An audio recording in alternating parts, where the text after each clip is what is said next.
Hello, I'm Eddie Rahx, and you're watching the most excellent musical Monster Jam. This is the show that focuses on local talent here in Savannah, Georgia, and across the coastal empire. This week, we are featuring an artist named Sean McNally.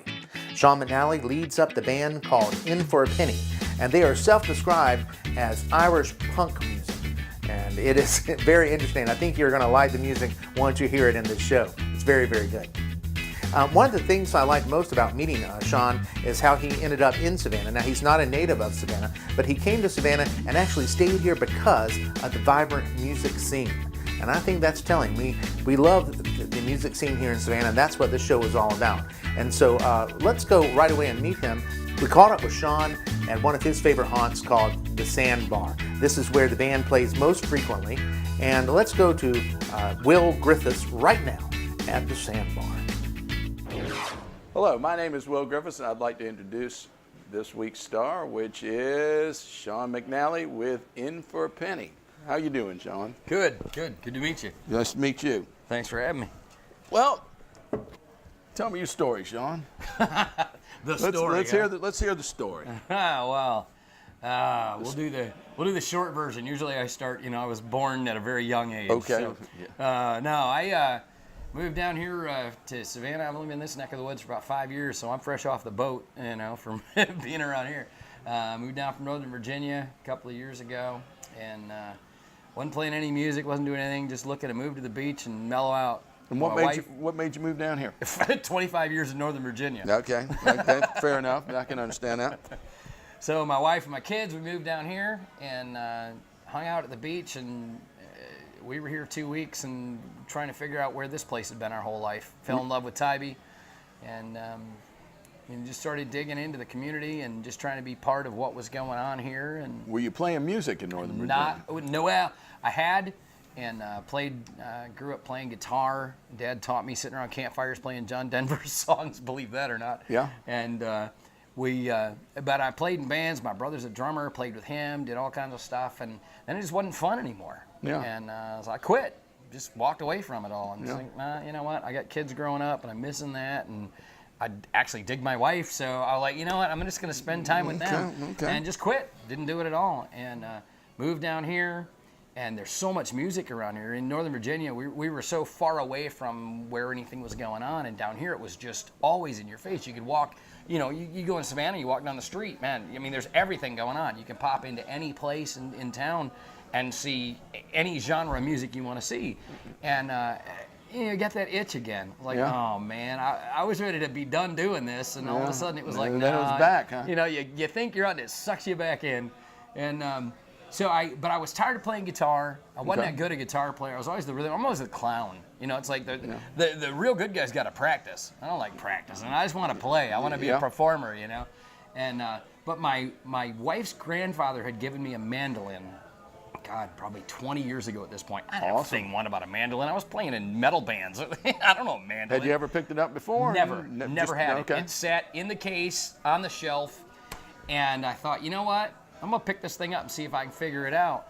And I had played in some Irish kind of bands before, and so that music was in the back of my head, and so I cheated and just sort of dug that out instead of learning new stuff, and fell in love with playing it. Yeah. And I looked around, that was back before everybody, now there's a whole bunch of really good mandolin pickers in town, but they weren't playing then, and I thought, well, I can be the guy playing mandolin, then I'm like, no, I'm still that rhythm guitar player that's just beating on a mandolin while the guys from City Hotel and, these guys, they're switching off, and 3 or 4 of them in the dang band play mandolin. I'm like, okay, I'm not that guy. I started looking for open mics, just something to go out and try to, force myself to go out and play. It's like learning to swim. Just jump in where it's over your head, and you either figure it out or you got to drown, be brave to play at the open mics. That's what it is. Well, and there were really cool ones around town, and I wound up actually here at the Sandbar.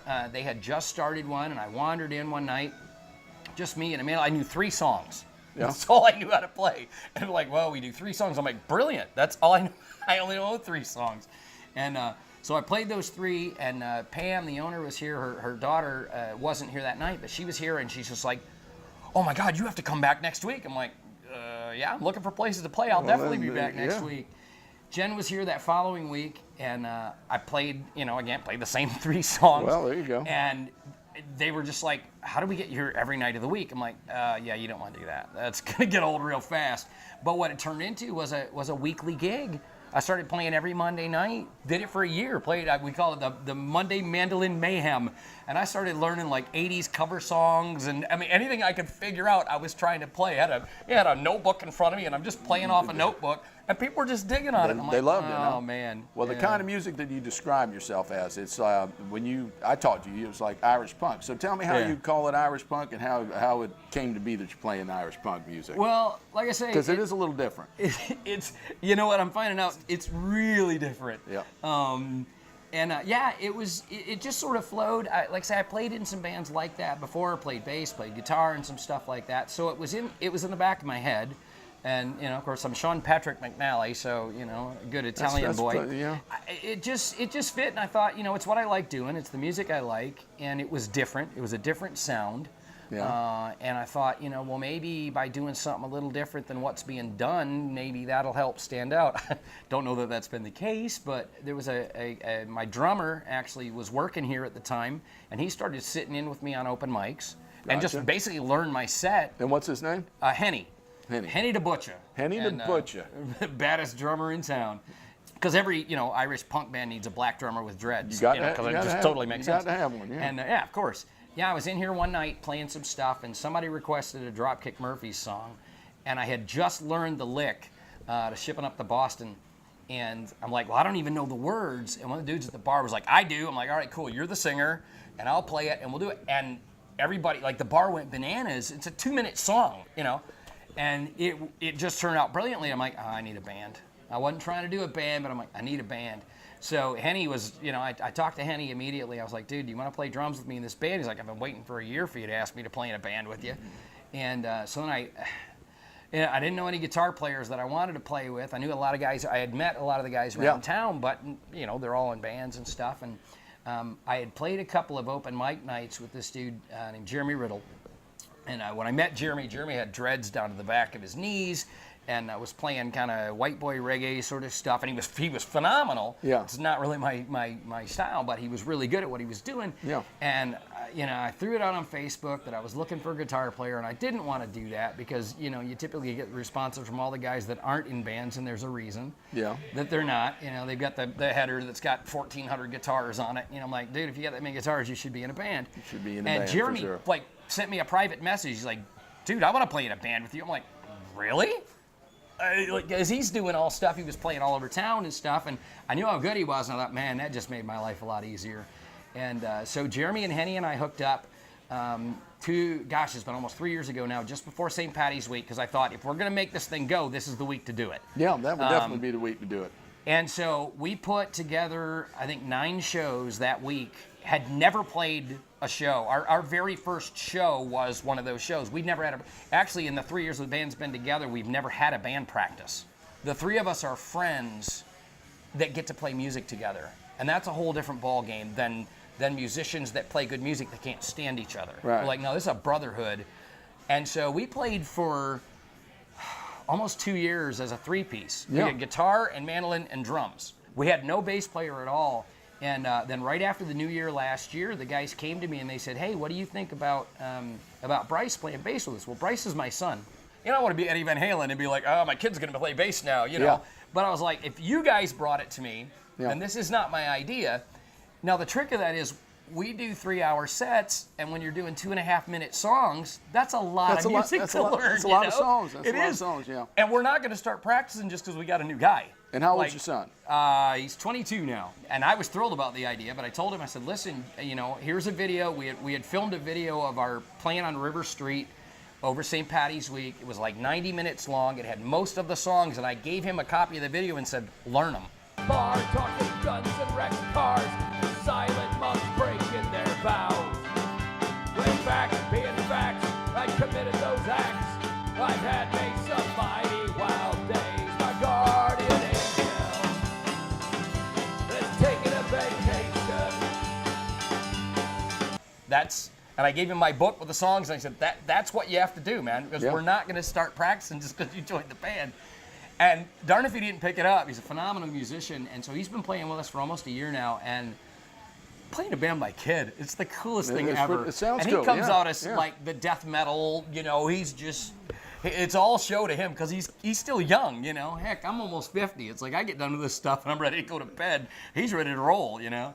And so yeah, it's been a blast. So now it's a 4-piece gig with me and Jeremy and Henny and Bryce, and it's just a heck of a lot of fun, man. All right, so Savannah music scene and your music, how have they accepted your music, and do you have a problem finding places to play the Irish punk music? We don't St. Patty's Week. We have no trouble doing that. The other's been a little tougher. We found some cool places. We played the Rail quite a bit here at the Sandbar. This is our home. This is where the band came together. We love this out here on Tybee. Huckapoos. Played the Jinx a couple times. You know, we're trying to get in and do some of those places like that. We actually, Jason Bible came out to the open mic a couple of weeks ago and just sat in with us and messed around. And he was like, why have we not played a show together? I'm like, I don't know. We need to make that happen. So we're hoping this year to do some more stuff like that, play with some of these guys. You know, we're a little rough around the edges, so we need a little of that to play along with. It'll come in, you know, every gig is like 10 practices, you know, when you lay out.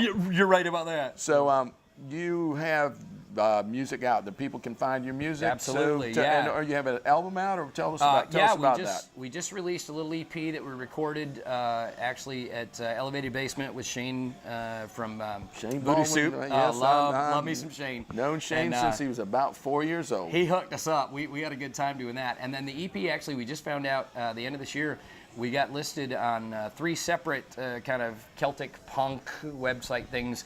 We made it into the top 10 of 3 separate lists. Well, congratulations. So we were pretty excited. That's great. Yeah. So we're pretty happy with how it turned out, and you know, a little 5-song EP thing that we just kind of banged out and had a good time with it. Did you have a name for it, or what's it? It's called Every Day Should Be St. Patty's Day. Every day should be St. Patty's Day. Yeah, perfect. 1, 2, 3 shots of whiskey, pour a couple back for those who wander and roam. 7, 8, 9 shots of whiskey, and it looks like I'll be stumbling home.